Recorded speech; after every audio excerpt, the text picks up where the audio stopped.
Hi అండి. అందరికీ శ్రావణ శుక్రవార శుభాకాంక్షలు. వీడియో వచ్చేసి రెండో శుక్రవారం తీశానండి. అయితే మా పిల్లలు కొత్త స్కూల్‌లో జాయిన్ అయ్యారు. కొత్త యూనిఫామ్ తోటి వీడియో అనేది స్టార్ట్ చేశాననమాట. మా చిన్నోడైతే చాలా చక్కగా వివరిస్తూ ఉన్నాడు, మాట్లాడుతూ ఉన్నాడు. ఆ రోజు ఫుల్లు బిజీ అండి. రెండో శుక్రవారం కదా! మా ఊరు వెళ్ళాల్సి ఉంటుంది. అయితే ఇక మా పిల్లల్ని పంపించేసిన తర్వాతకి మేము పూజ చేసుకొని ఇంట్లో ఇక మా ఊరైతే బయలుదేరామండి. ఎందుకంటే మా ఊర్లో ఉప్పలమ్మ తల్లుంది. అక్కడ పాలు పొంగిస్తున్నారు మావయ్య వాళ్ళందరూ కలిసి. ఇక మేము కూడా బయలుదేరి మా ఊరికైతే వెళ్ళాము. అయితే లాస్ట్ వీడియోలో ఉప్పలమ్మకు సంబంధించినటువంటి వీడియో పోస్ట్ చేసినప్పుడు మా చేనయితే అందరూ చూశారు కదా! అప్పుడు అన్నీ చెట్లు అవన్నీ ఉన్నాయి. ఇప్పుడంతా కూడా క్లీన్ చేపిచ్చారు. ఇక మేము మా ఊరొచ్చేసరికి పావుతక్కువ 10 అయిందండి. ఎండ కూడా కొడుతూనే ఉంది బానే. ఆలోపు మా చిన్నత్తయ్య వాళ్ళు, మామయ్య వాళ్ళు అందరూ కూడా చేను దగ్గరికి చేరుకున్నారు. అక్కడ అమ్మవారి దగ్గర అంతా కూడా శుభ్రం చేసి, పసుబొట్లు, ముగ్గులు అవన్నీ వేసి రెడీగా ఉంచారనమాట. ఇక పాలు పొంగియాలంటే కట్టెల పొయ్యి కూడా ఏర్పాటు చేయడం జరిగింది. ఇక మేము వస్తున్నామని తెలిసేసి పాలు పొంగియడానికి అన్నీ కూడా సిద్ధం చేశారు. మావయ్య వాళ్ళు ఆరుగురు కదండీ! అందరూ ఒకటే రోజు నిర్ణయం తీసుకొని, ఆ రోజు పాలు పొంగిస్తుంటారు.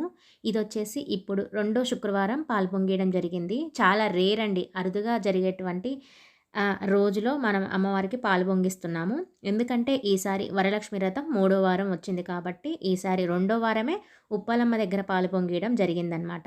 ఎప్పుడైనా సరే పౌర్ణానికి ముందొచ్చే శుక్రవారం నాడు వరలక్ష్మి వ్రతాన్నయితే జరుపుకుంటాము.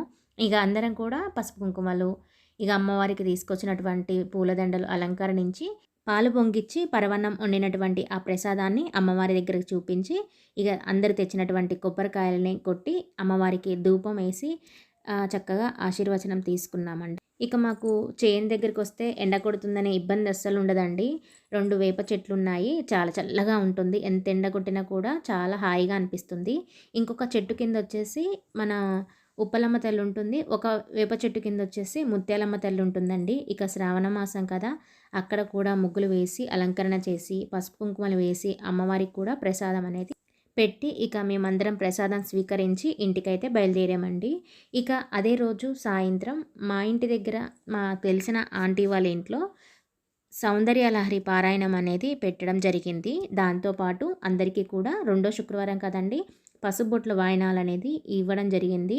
అయితే ఆంటీ వాళ్ళు రమ్మంటే అందరం కూడా మేము అక్కడికి వెళ్ళడం జరిగింది. ఇక అక్కడికి వెళ్ళి చూడగానే అమ్మవారి అలంకరణ గానీ, ఆ వాతావరణం చూస్తే అన్నీ కూడా పాజిటివ్ వైబ్రేషన్సే వస్తాయి. ఒక దేవాలయంలోకి వెళ్ళి మనం అమ్మవారికి ఎలా నమస్కరిస్తామో అదే విధంగా ఎంత ప్రశాంతంగా ఉందో అండి.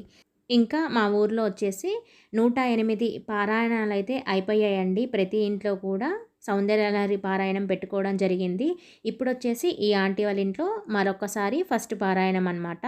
చాలా చక్కగా అందరూ కూడా ఎంతమందొచ్చారో చూడండి. రెండో వారం కదండీ! అమ్మవారికి పారాయణం చేస్తే మనకు మంచిది. ఇంకా మనం అమ్మవారి దగ్గరికి అంత అలంకరణ చేశారు కదండీ!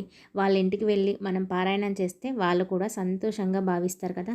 చక్కగా వాళ్ళు ఇచ్చినటువంటి పసుబొట్టు వాయనాలు తీసుకొచ్చుకొని స్వయంగా అమ్మవారే మన పిలిపిచ్చి అమ్మవారు మనకిచ్చినట్టుగా అనిపించిందండి. చాలా చక్కగా ఆ రోజు పారాయణం అంతా కంప్లీట్ చేసుకొని, ఇంకా ఆంటీ వాళ్ళొచ్చేసి పసుపు బొట్టిచ్చిన తర్వాతకి డిన్నర్ కూడా ఏర్పాటు చేయడం జరిగింది.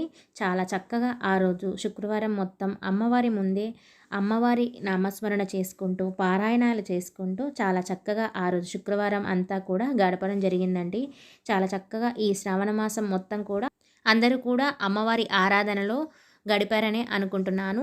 వరలక్ష్మి అమ్మవారి ఆశీస్సులు అందరికీ ఈ సంవత్సరం కలగాలని మనస్ఫూర్తిగా కోరుకుంటున్నాను. వైభవ లక్ష్మి పూజలు, మంగళగౌరి పూజలు, వరలక్ష్మి పూజలు ఎన్ని జరుపుకున్నామండి.